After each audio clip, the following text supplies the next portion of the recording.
श्री शिवाय नमस्तोभ्यं। हर हर महादेव। राधे कृष्णा। ओम नमो भगवते वासुदेवाय नमः। हर हर महादेव। राधे कृष्णा। ओम नमो भगवते वासुदेवाय नमः। आ गई हूँ मैं आप सभी के लिए चुन्नू की रसोई एंड इंडियन कल्चर में श्री ब्रह्माश्री से महापुराण कथा भाग 6 का सार लेकर के।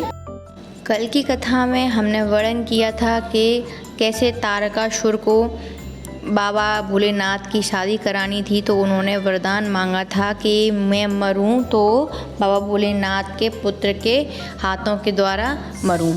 तो चलते हैं आज की कथा की ओर।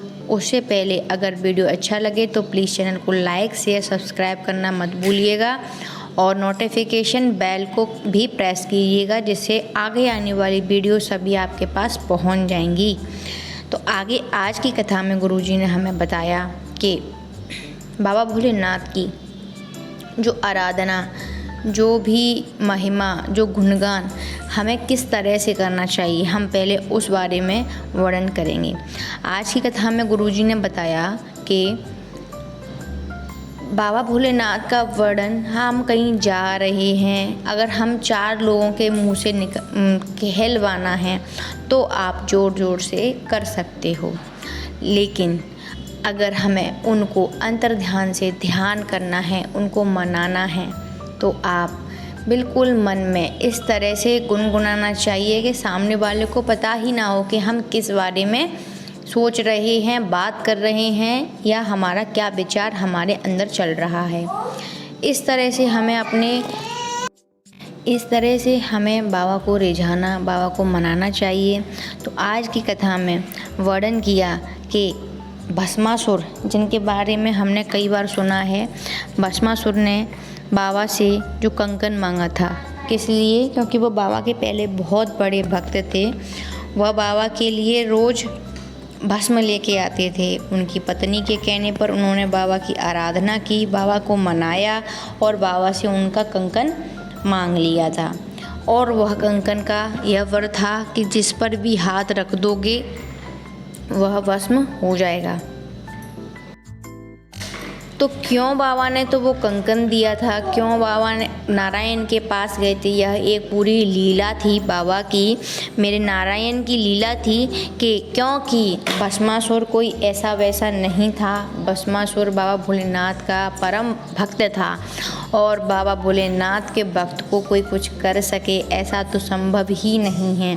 ब्रह्मा जी ने उनको कई बार परास्त करने की कोशिश की थी, लेकिन वह 5 बार भी विफल रहे थे। 5 बार में भी ब्रह्मा जी भस्मासुर को नहीं हरा पाए थे। आगे इसी वजह से बाबा ने उनको कंकन दिया था। नारायण के पास गए थे। नारायण के पास जाने के बाद उन्होंने वर्णन किया था कि मुझे भस्मासुर पीछे आ गए हैं, अब तुम्हें संभालना है। तब नारायण ने मोहिनी रूप लेकर के नृत्य मुद्राएं थीं और उस एक नृत्य मुद्रा में एक मुद्रा ऐसी थी जिसमें अपने ही सिर पर हाथ रखना था और भस्म हो जाना था। ऐसी मुद्रा के चलते भस्मासुर भस्म हो गए थे। आगे की कथा में वर्णन आया कि जो नाथ द्वारा में श्री कृष्ण मेरे नारायण हैं, उनके हाथ में फूल किसका है?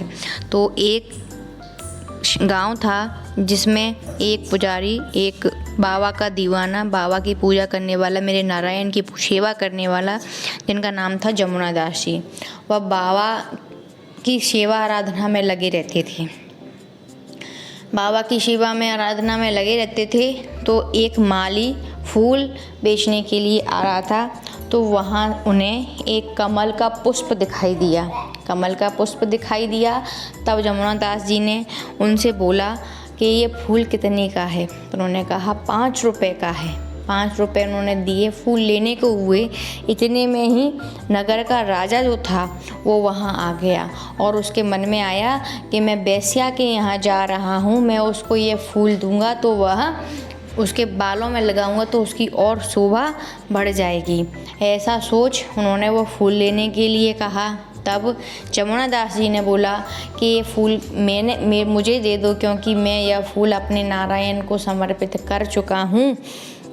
अब ये फूल आप मत ले जाओ राजा जी, आप ये फूल मत ले कर के जाइए। तब राजा जी ने बोला कि मैं इस फूल की तुम्हें 10, जब माली ने 10 रुपये राजा जी को बताए थे तब राजा ने बोला कि मैं 10 रुपये दूंगा और तुम ये फूल मुझे दे दो। तब माली तैयार हो गया। तब जमुना दास जी ने बोला कि 20 रुपये मैं दूंगा, लेकिन फूल मुझे दे दो। ऐसे करके फूल का क्रम आगे चलता रहा और 50,000 रुपये तक उस फूल की कीमत लगवा दी राजा ने। राजा के मन में विचार आया कि मैं एक एक रानी को 50,000 1 लाख का फूल दूंगा तो मैं ऐसे बेश्याओं के पास जाऊंगा तो मैं तो कंगाल हो जाऊंगा, ऐसे कैसे काम चलेगा। तो राजा ने वह फूल छोड़ दिया था और उस समय उनके पास पैसा नहीं था। जमुना दास जी गरीब थे, उनके पास पैसा नहीं था। वह अपनी बहन के पास गए, बहन से बोला कि मुझे नारायण के लिए फूल लेना है और मेरे पास पैसे नहीं हैं। तब उनकी बहन ने कहा कि जमुना दास ये तेरा ही तो है सब, रुक जा, मैं अभी ये सारी संपत्ति बेच के आती हूँ, फिर तू वो फूल ले लेना। सारी संपत्ति जो थी जमुना दास की बहन ने बेच दी। उन पैसों से उन्होंने फूल खरीदा।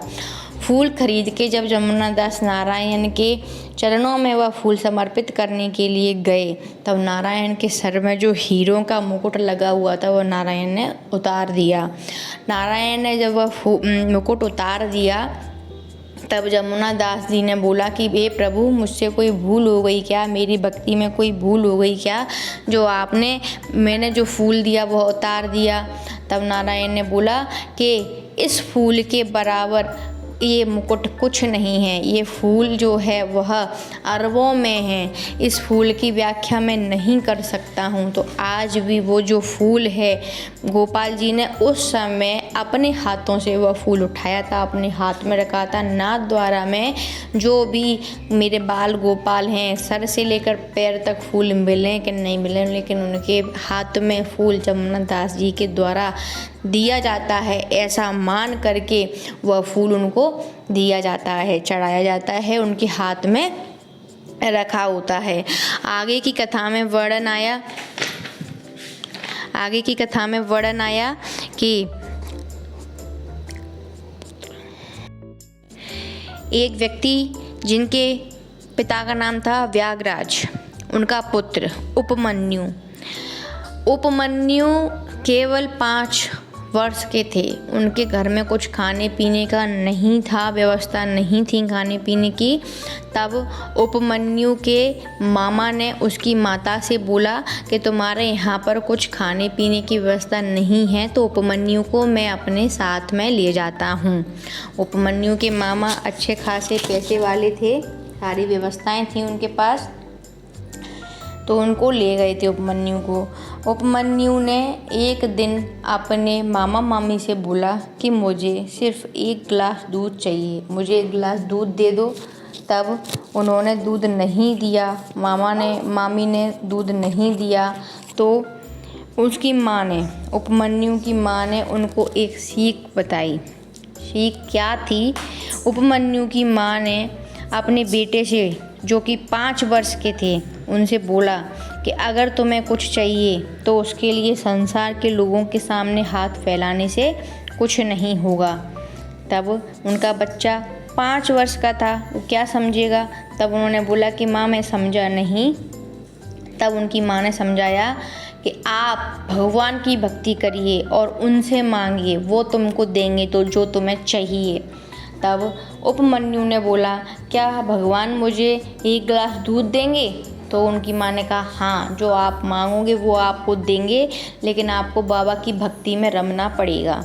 तो अब उन उपमन्यु ने अपनी माँ से पूछा मैं किसकी भक्ति करूं? तब उनकी माँ ने बोला जिसकी तुम्हारी इच्छा हो तुम उसकी भक्ति करो, उसकी आराधना करो, उसकी सेवा करो, उसकी पूजा करो। तो उपमन्यु उसी दिन से बाबा भोलेनाथ की सेवा आराधना में लग गए और जो फल, जो पत्ते, जिस भी पेड़ के पत्ते मिलते थे, साफ सफाई करना, झाड़ू पोंछा करना मंदिर में, ये सारे काम उपमन्यु ने करना चालू कर दिया। तो एक दिन बाबा भोलेनाथ उपमन्यु के सामने सुरेश्वर इंद्र का रूप रख कर के सामने आए। सुरेश्वर इंद्र का रूप रख कर के जब सामने आए तब बाबा ने जो कि इंद्र का रूप लेकर के आए थे, उन्होंने कहा कि तुम शिव की भक्ति क्यों करते हो? उपमन्यु से बोला तुम मेरी भक्ति करो, मैं दूंगा तुमको जो मुझसे चाहिए वो।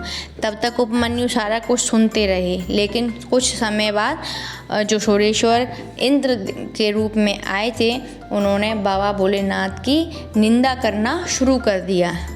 उपमन्यु तब तक कुछ नहीं बोले थे जब तक वह बाबा भोलेनाथ इंद्र की पूजा के लिए बोल रहे थे, लेकिन जैसे ही बाबा भोलेनाथ की निंदा बाबा भोलेनाथ स्वयं ने करना शुरू किया तो उपमन्यु ने जो मंदिर में लोटा रखा था वो उठा के उनको मारने के लिए भागा। तब बाबा भोलेनाथ अपने साक्षात रूप में आए। रूप में आकर के उपमन्यु को बोला कि तुमने मेरी आराधना भक्ति इतनी की है, मैं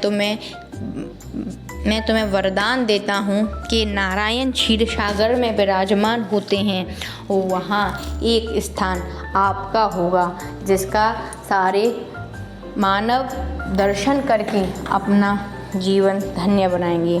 ऐसी आज की कथा में वर्णन किया गया। आशा है आपको पसंद आएगी।